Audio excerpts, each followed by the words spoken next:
Assalamualaikum warahmatullahi wabarakatuh. Perkenalkan, nama saya Eka Purnamasari STMT, NIDN 11020188801. Saya adalah dosen dari program studi Teknik Sipil Fakultas Teknik Universitas Islam Kalimantan Muhammad Arsyad Al-Banjari, Banjarmasin. Saya adalah lulusan dari Sarjana Teknik Sipil Universitas Lambung Mangkurat dan Magister Teknik Sipil Universitas Lambung Mangkurat.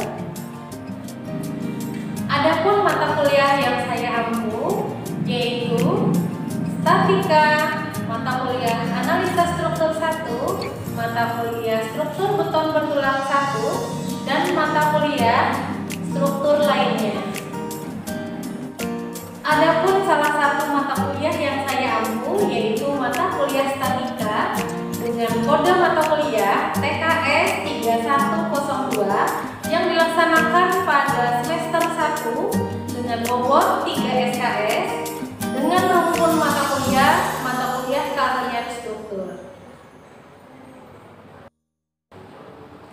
Mata kuliah statika merupakan mata kuliah yang membahas tentang teori dasar-dasar statika, yaitu mengenai gaya dan struktur statis tertentu, menganalisis dan menggambarkan gaya luar dan gaya dalam pada berbagai jenis struktur statis tertentu.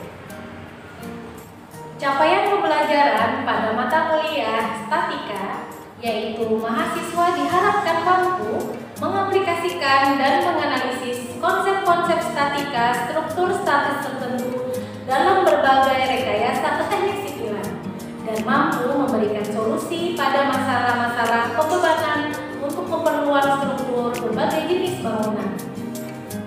Berikut adalah rencana pembelajaran semester dari mata kuliah statika yang saya ampu. Di dalam rencana pembelajaran semester ini terdapat informasi tentang mata kuliah saya. Semester 1 dengan bobot SKS 3, terdapat juga kode mata kuliahnya, program studi teknik sipil dengan dosen pengampu atas nama saya Eka Purnamasari STMT. Untuk mata kuliah statika ini tidak ada mata kuliah persyaratnya. Untuk capaian pembelajaran lulusan, sikapnya menunjukkan sikap bertanggung jawab atas pekerjaan di bidang keahliannya secara mandiri. Terdapat pula capaian pembelajaran lulusan berupa keterampilan umum, keterampilan khusus, dan pengetahuan. Berikutnya, capaian pembelajaran mata kuliahnya seperti yang sudah saya jelaskan sebelumnya, dan terdapat beberapa sub CMPK. Dalam RPS ini ditampilkan pula deskripsi mata kuliahnya sehingga mahasiswa dapat memahami perkuliahan statika ini.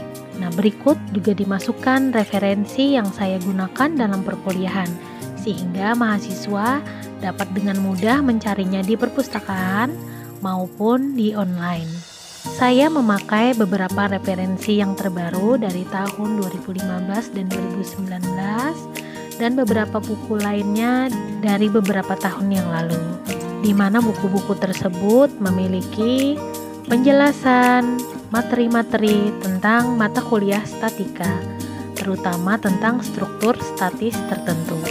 Berikutnya dapat saya contohkan pada rencana pembelajaran semester untuk pertemuan yang pertama.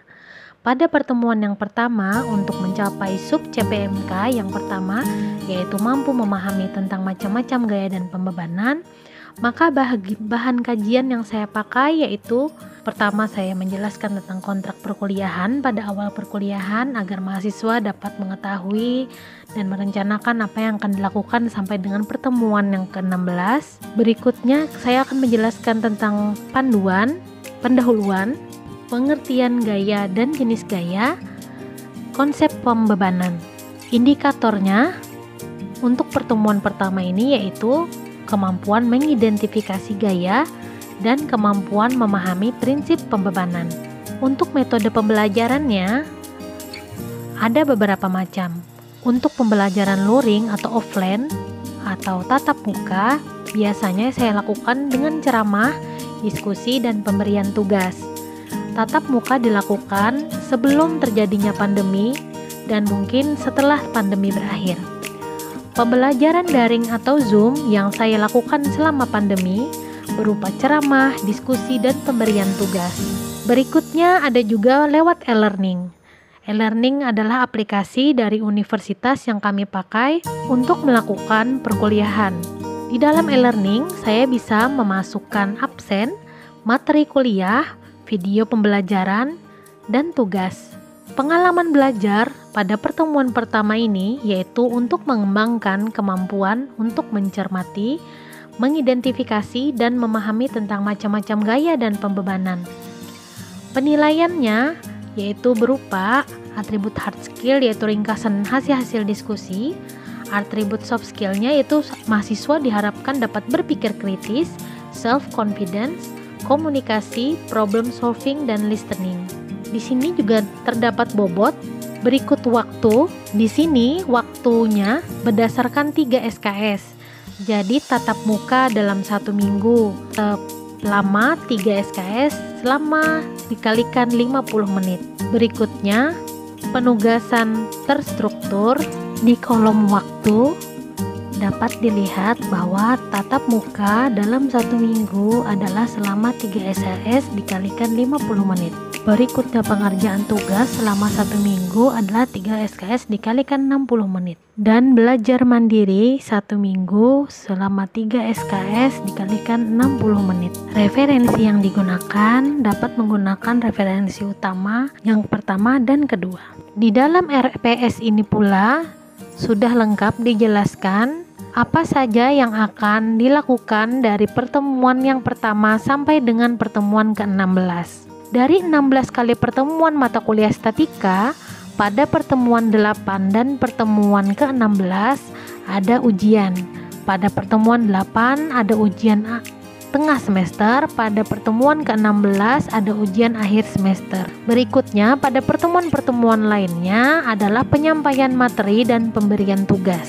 Di dalam mata kuliah saya ada tugas yang dikerjakan oleh mahasiswa selama 1 semester sebagai salah satu syarat untuk mengikuti ujian akhir semester. Tugas itu dikerjakan selama 10 minggu dan diberi bobot sebesar 30% yang nanti akan saya jelaskan pada sistem penilaian. Sebelum pandemi, saya melakukan pembelajaran dengan tatap muka di dalam ruangan kelas. Namun setelah pandemi, saya menggunakan media lainnya. Media yang saya gunakan untuk pembelajaran yaitu aplikasi Zoom. Ini adalah salah satu contoh dari pertemuan Zoom saya. Berikutnya, saya juga memakai aplikasi chat, WhatsApp, dan Telegram. Selain itu, saya juga menggunakan e-learning Uniska, di mana dengan e-learning Uniska saya bisa memberikan link-link materi, absensi, link video pembelajaran untuk mahasiswa. Nah, bisa dilihat di sini salah satu contoh pada kelas statika pada pertemuan 1, 2, 3 seterusnya. Di sini saya bisa men-share RPS statika, buku-buku yang digunakan, materi-materi yang saya berikan, lalu hasil rekaman dari Zoom bisa saya share di sini linknya, dan untuk pengerjaan tugas bisa dikumpulkan juga di e-learning. Untuk sistem penilaian mata kuliah, saya menilai ada 4, yaitu pertama kehadiran, saya nilai 10%, berikutnya adalah tugas saya nilai 30% karena di dalam mata kuliah statika saya memberikan tugas selama 1 semester yang harus dikerjakan oleh mahasiswa tersebut untuk menyelesaikan mata kuliah ini. Tugas tersebut dikerjakan selama 10 minggu selama jadwal perkuliahan dalam 1 semester. Jadi tugas saya beri 30%. Nah, berikutnya untuk UTS penilaiannya adalah 30%, ujian tengah semester. Berikutnya untuk ujian akhir semester saya beri 30%. Semuanya dijadikan satu menjadi nilai akhir. Setelah saya menilai, saya masukkan nilai-nilai tersebut ke dalam SIA online Uniska. Di dalam SIA online ini saya bisa mengisi nilai harian, nilai tugas, nilai UTS dan UAS. Saya masukkan di sini dan nanti sistem langsung akan memberikan nilai akhir. Nilai akhir tersebut bisa diakses, hasilnya dilihat oleh mahasiswa di lembar KHS-nya masing-masing. Assalamualaikum warahmatullahi wabarakatuh. Hai semuanya, selamat datang di kelas Ibu mata kuliah Statika. Sebelum memulai materi perkuliahan, marilah kita bersama berdoa menurut kepercayaan dan keyakinan masing-masing, agar apa yang kita pelajari hari ini bermanfaat dan membawa keberkahan kepada diri sendiri, keluarga, masyarakat. Berdoa mulai. Selesai. Materi pembelajaran pada mata kuliah Statika ini yang pertama yaitu membahas tentang pendahuluan, pengertian, dan jenis-jenis gaya.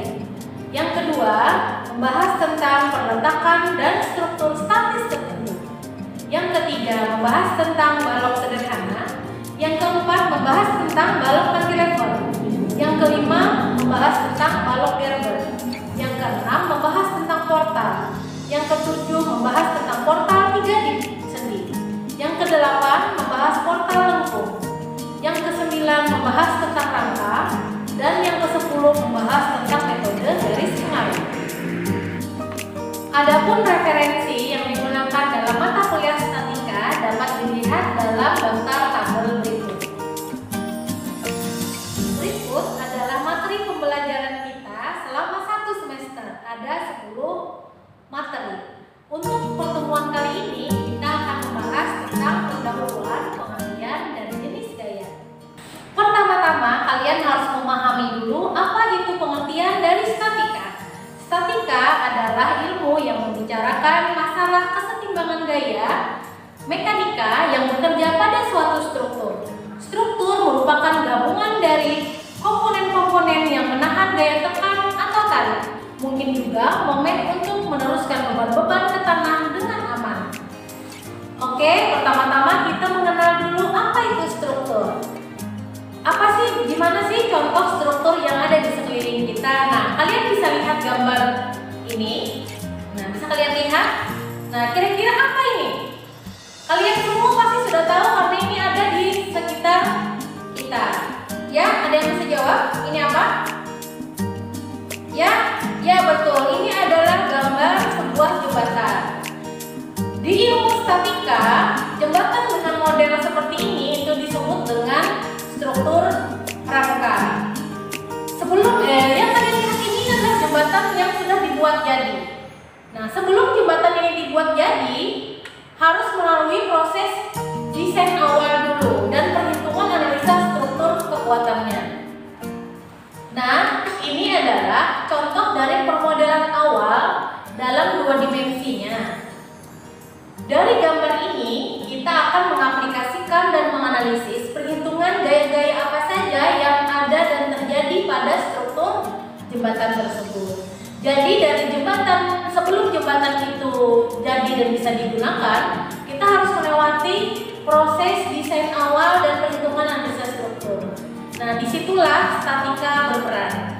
Kita menghitung gaya-gayanya, gaya luar, gaya aksi, reaksi, dan gaya-gaya dalam yang terjadi pada struktur jembatan tersebut. Contoh bentuk struktur lainnya bisa kalian lihat lagi pada gambar ini. Ini di semua tempat sekarang ada. Ayo tebak, ini gambar apa? Ya betul, ini adalah gambar struktur bangunan gedung. Kalau dalam statika, struktur bangunan gedung dengan model seperti ini itu disebut sebagai struktur portal. Nah, sebelum gedung ini dibuat dan menjadi seperti yang kalian lihat pada gambar, ini juga melalui proses desain awal dan perhitungan analisa kekuatan strukturnya. Nah, dalam proses perhitungan awalnya itu kita menggambarkannya dalam 2 dimensi. Nah, kalian bisa lihat pada gambar ini. Nah, ini adalah gambaran 2 dimensi sebelum bangunan itu jadi. Dia dalam bentuk struktur portal. Nah, disinilah kita mengaplikasikan dan menganalisa dengan konsep-konsep statika, gaya-gaya apa saja yang bekerja di gedung ini, di portal ini. Kita masukkan, kita hitung dan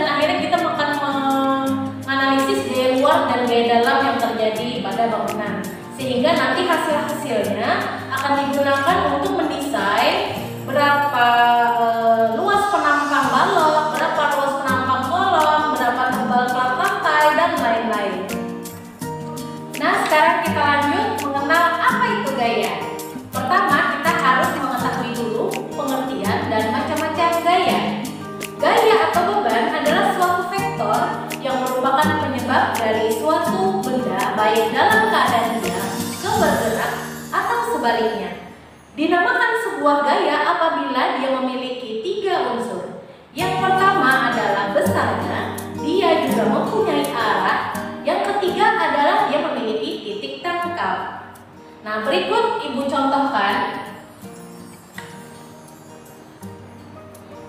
Nah, dapat kalian lihat dari gambar contoh Ibu ini, ada sebuah gaya P.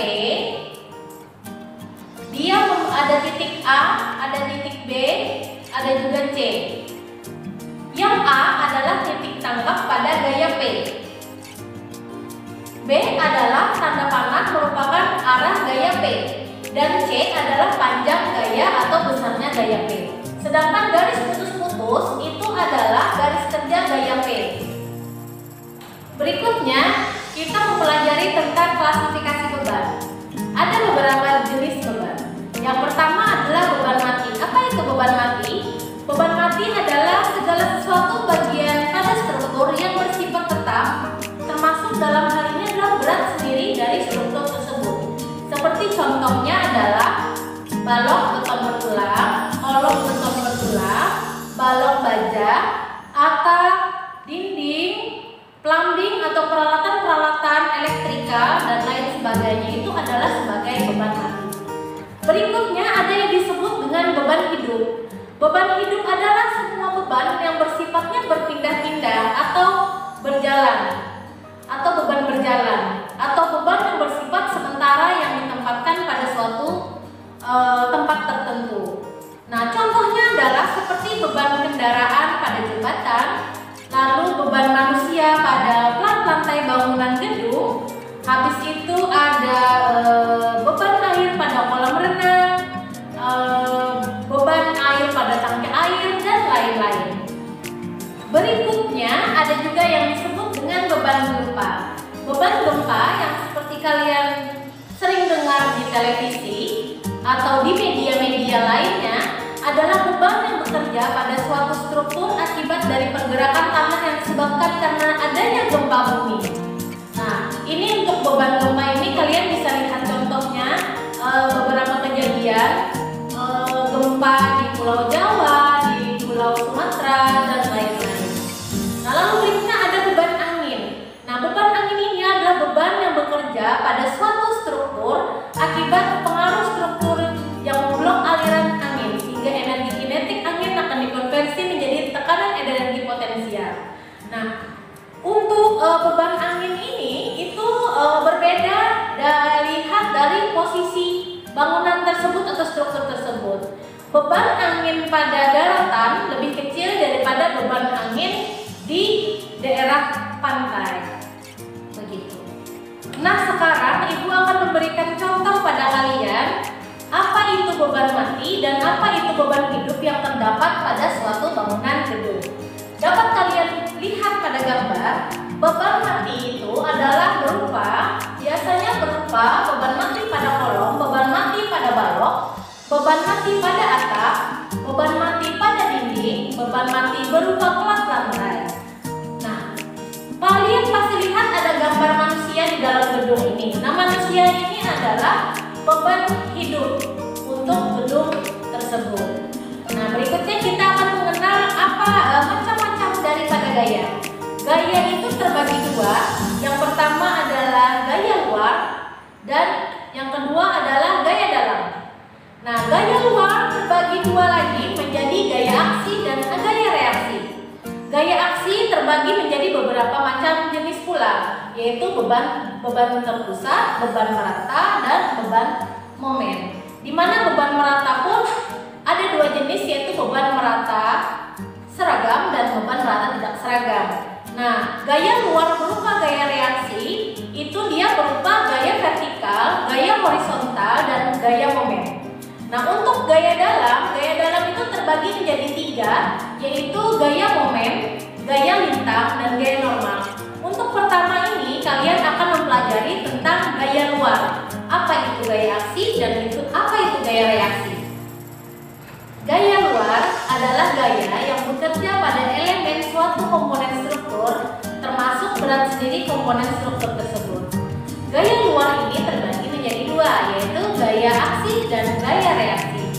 Pertama, gaya aksi. Gaya aksi adalah gaya yang bekerja pada elemen struktur, termasuk berat sendiri elemen strukturnya, yang menyebabkan struktur tersebut dalam keadaan tidak setimbang. Gaya aksi ini terbagi menjadi 3, yaitu jenisnya ada 3, yaitu pertama berupa beban terpusat atau beban titik, yang kedua adalah beban merata, yang ketiga adalah beban momen. Ibu jelaskan dulu apa itu beban terpusat.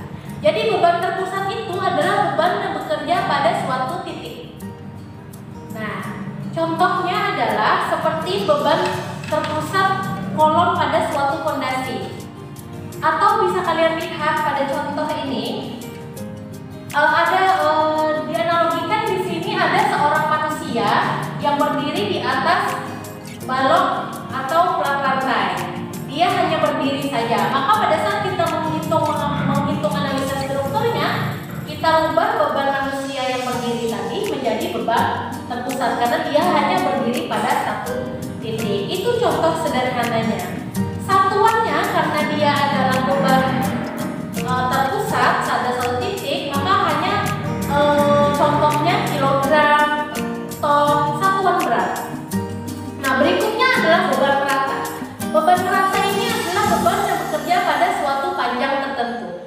Seperti pengertiannya, karena dia bekerja pada suatu panjang tertentu, maka satuannya berubah menjadi kilogram per meter atau ton per meter.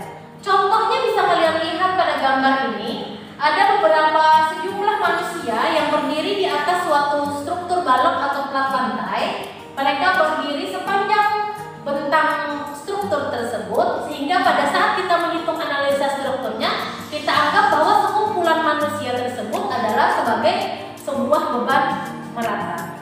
Beban merata terbagi menjadi 2. Ada beban merata seragam dan ada juga beban merata tidak seragam. Contohnya beban merata seragam adalah beban merata segi 4. Contoh dari beban merata tidak seragam adalah beban berbentuk segi 3. Ada pula beban merata tidak seragam berbentuk trapesium maupun parabola, tergantung dari beban yang kita gunakan. Yang ketiga adalah beban kopel atau beban kopel. Beban kopel ini adalah beban yang bekerja yang akan menyebabkan perputaran pada suatu titik. Misalnya adalah beban horizontal yang bekerja pada pagar teras yang mengakibatkan terjadinya momen kopel pada balok. Nah, untuk beban kopel atau beban momen ini dia punya satuan, yaitu ton dikalikan meter atau kilogram dikalikan meter. Jadi satuan berat dikalikan dengan panjang. Adapun bentuk gambaran dari beban momen adalah bentuk melingkar seperti ini. Nah, ini ada yang dia punya 2 arah tergantung nilainya. Jadi ada yang searah jarum jam dan berlawanan arah jarum jam. Apabila searah jarum jam, nilai momennya dia positif. Kalau berlawanan arah jarum jam, nilai momennya negatif. Nah, berikut adalah contoh untuk menghitung beban momen. Bisa kalian lihat gaya P1. Ini adalah gaya P1. Dia akan dihitung momennya terhadap titik A. Jadi P1 tadi dihitung momennya terhadap titik A, titik yang ditinjau. Nah, P1 sebagai gaya P1. Nah, berikutnya untuk mendapatkan berapa momen yang terjadi di titik A, maka cara menghitungnya adalah jarak tegak lurus antar garis kerja gaya P1 dengan titik A yang ditinjau atau kita sebut dengan H itu dikalikan dengan P1. Maka akan kita dapatkan nilai momen terhadap titik A searah jarum jam. Berikutnya, yang kedua adalah gaya reaksi. Gaya reaksi adalah gaya halangan yang membuat agar struktur dalam keadaan setimbang. akibat gaya aksi tadi yang bekerja. Misalnya ada reaksi suatu peletakan pada abutmen di struktur jembatan. Karena reaksi yang terjadi adalah pada peletakan atau hubungan, maka disebut dengan reaksi peletakan. Reaksi peletakan itu ada 3 jenis. Biasanya ada gaya reaksi vertikal, yang kedua ada gaya reaksi horizontal, yang ketiga ada gaya reaksi momen. Ketiga gaya tadi bertujuan untuk menyeimbangkan struktur akibat dari gaya luar yang terjadi. Nah, sekarang Ibu contohkan apa sih itu gaya reaksi. Nah, seperti kalian lihat pada gambar contoh ini, kalian lihat suatu struktur balok sederhana. Dia memiliki perletakan di titik A, di titik ujung kiri, dan dia juga memiliki perletakan di ujung kanan.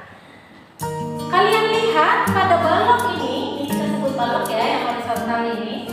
Balok ini kita lihat dulu yang mana yang gaya aksinya. Kita lihat pada gambar gaya aksi P1 sebagai gaya terpusat, gaya beban terpusat P1, lalu ada gaya beban terpusat P2, dan juga ada gaya beban merata sebesar Q.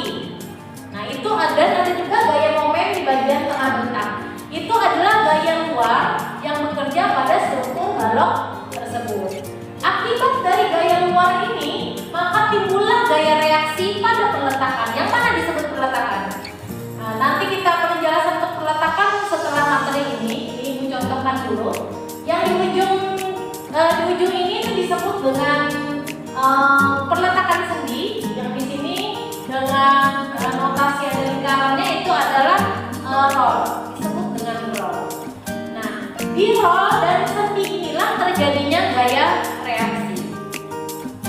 Gaya reaksi tadi ada 3, itu tadi dicontohkan ya. Ada yang bentuknya vertikal itu diberi notasi V, lalu yang gaya reaksi horizontal itu diberi nama H, diberi notasi H, lalu yang momen itu M.